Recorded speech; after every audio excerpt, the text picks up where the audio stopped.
Livro Diálogo com as Sombras. Autoria Hermínio C. Miranda. Linguagem enérgica. Sem dúvida alguma, a tônica do nosso diálogo com os irmãos desnorteados é a paciência, apoiada na compreensão e na tolerância. Nada de precipitações e ansiedades. Bastam as ansiedades do irmão que nos visita, e se pretendemos minorá-las, temos que contrapor as suas aflições à nossa tranquilidade. Se o companheiro é agressivo e violento, o esforço deve ser redobrado da nossa parte em não nos deixarmos envolver pela sua faixa.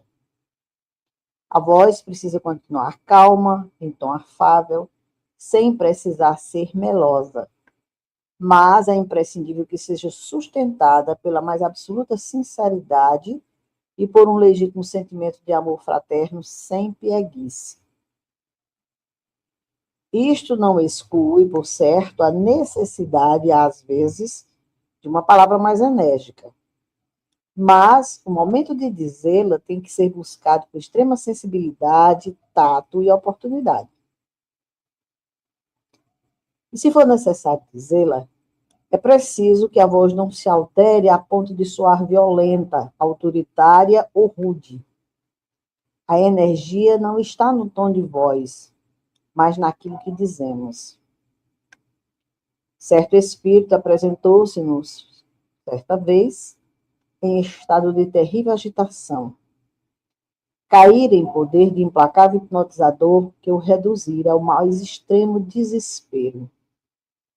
Aproveitando-se da incorporação ao médium e da projeção do grupo, falou aflitivamente de seu problema. Este é o irmão a que já me referi, ao contar que, depois de recolhido pelos trabalhadores espirituais, recaíra em poder de seu perseguidor. Quando me levanto para ajudá-lo, reclama em altos brados e com desprezo de que nada valem meus passos e minhas preces. Deseja morrer, desintegrar-se. Contraditoriamente, diz a seguir que se vingará implacavelmente de seu obsessor quando conseguir pegá-lo. Está possuído de intenso ódio e de muita revolta. A uma palavra minha diz que sim, que pediu a Deus, mas que isso de nada adiantou. Este é o momento em que certa dose de energia torna-se imperiosa necessidade. Ele foi recolhido pelo nosso grupo em estado de pânico e aflição indescritíveis, pois desencarnara muito jovem em condições dolorosas e trágicas. Foi socorrido e encaminhado a uma instituição hospitalar do espaço. A despeito de todo o cuidado e do carinho de nossos dedicados irmãos, resvala novamente no precipício da desarmonia que o recoloca à mercê de seus perseguidores. Agora, mais desarvorado do que nunca, exige uma solução para o seu caso, deblaterando contra a ineficácia dos nossos métodos de trabalho. É hora de falar-lhe com mais firmeza, ainda que sem o mais leve traço de arrogância, de ressentimento ou de condenação. Ele precisa, ainda e sempre, de compreensão e de esclarecimento. Mas tem que reconhecer também que Deus não se acha à nossa disposição para atender a qualquer capricho ou cumprir ordens. Digo-lhe, pois, que ele não pediu a Deus. Ele tentou exigir de Deus um imediato alívio para os seus males, que, afinal de contas, são decorrência de suas próprias faltas contra a lei divina. Não é assim que as coisas funcionam. Por outro lado, também não posso lhe tirar a dor como num passe de mágica. Ele deve convencer-se de que precisa ser mais humilde, mais paciente. A essa altura, porém, seu hipnotizador, que se achava presente, recomeçou a indução para impedir que ele escapasse novamente ao seu poder. Um deles tentou aliciar a atenção de um dos componentes do grupo, uma jovem senhora, explorando sua repugnância por baratas e ratos. Dizia que a sala estava cheia de baratas astrais, que subiam pelo corpo dela e de ratos que corriam de um lado para outro. Tomou um pequeno laço que se achava sobre a mesa e largou sobre as mãos que ela conservava pousadas sobre os olhos fechados. Ela se manteve firme e eu também não lhe disse nada, deixando-o brincar um pouco. Durante nossa conversa anterior, confirmada no prosseguimento do diálogo, ele nos dera inequívoca demonstração de capacidade intelectual, poder de oratória, habilidade como argumentador, agressividade e arrojo. Era um líder, um professor de doutrina espírita. A cena com as baratas e os ratos astrais era, no mínimo, incongruente e revelava desespero, como quem apela para um recurso extremo quando falham os outros. Percebera, por certo, que não conseguia convencer-nos pela argumentação. Achei, porém, que não era ainda a oportunidade de falar-lhe mais a sério sobre seus recursos.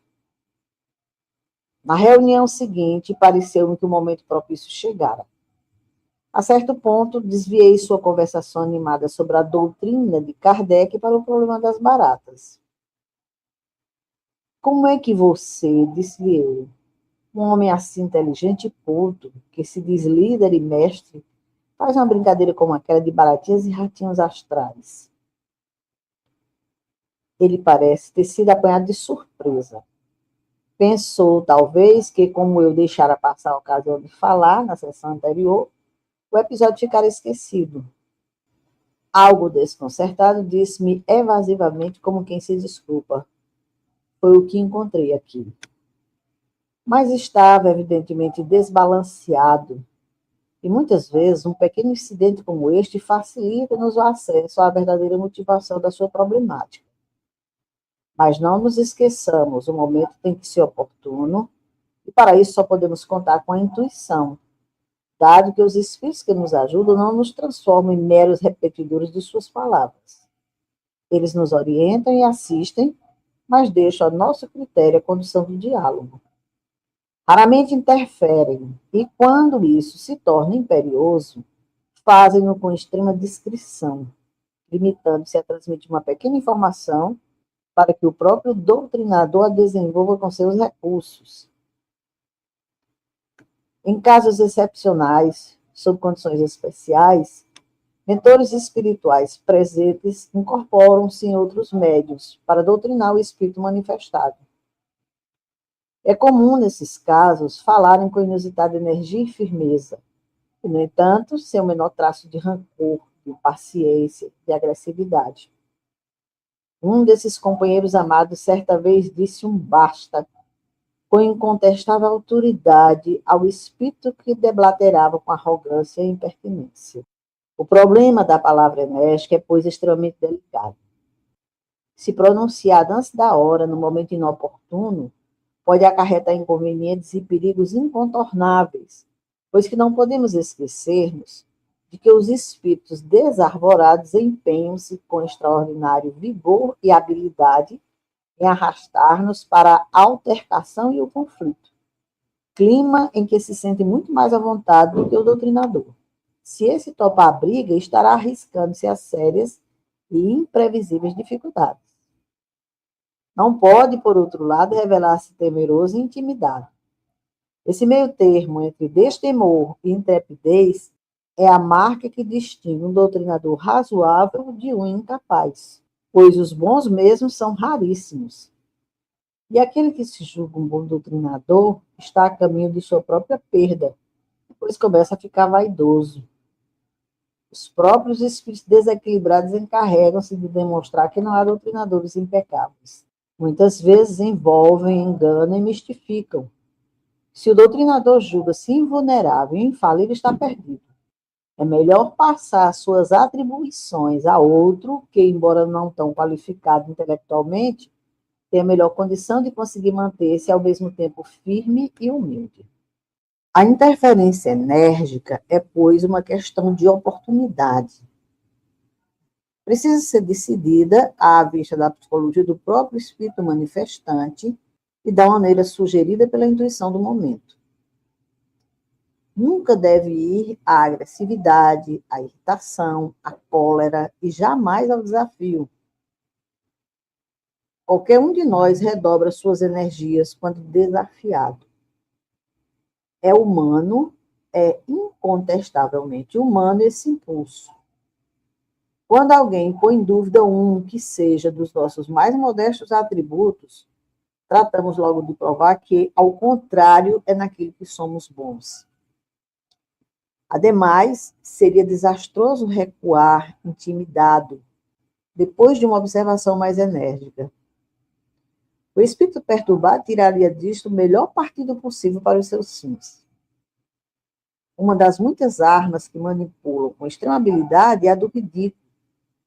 Se cairmos na tolice de dizer-lhes algo que não podemos sustentar, ou em que transpareça uma pequena pitada de cinismo, de hipocrisia ou de prepotência, estaremos em apuros muito sérios. É preciso, pois, estarmos atentos e preparados para interferir com mais energia, certos de que firmeza não é estupidez nem grosseria, e que o mais profundo amor fraterno pode e deve coexistir no mesmo impulso de exortação franca e corajosa. Precisamos saber quando dizer que eles estão errados e por quê. Nada de gritos e murros na mesa. Esses momentos de firmeza são também necessários quando o espírito entra no processo que costumo chamar de crise, ou seja, quando começa a perceber que está cedendo. Ainda veremos isto mais adiante neste livro. Basta aqui dizer que a energia, neste caso, tem que ser ainda mais adoçada, encorajadora e não repressiva. Em suma, a palavra enérgica é necessária, indispensável, mesmo em frequentes ocasiões, porque em muitos casos é fator decisivo no despertamento do irmão aturdido. Mas deve ser dosada com extrema sensibilidade e o momento certo, escolhido com seguro tato.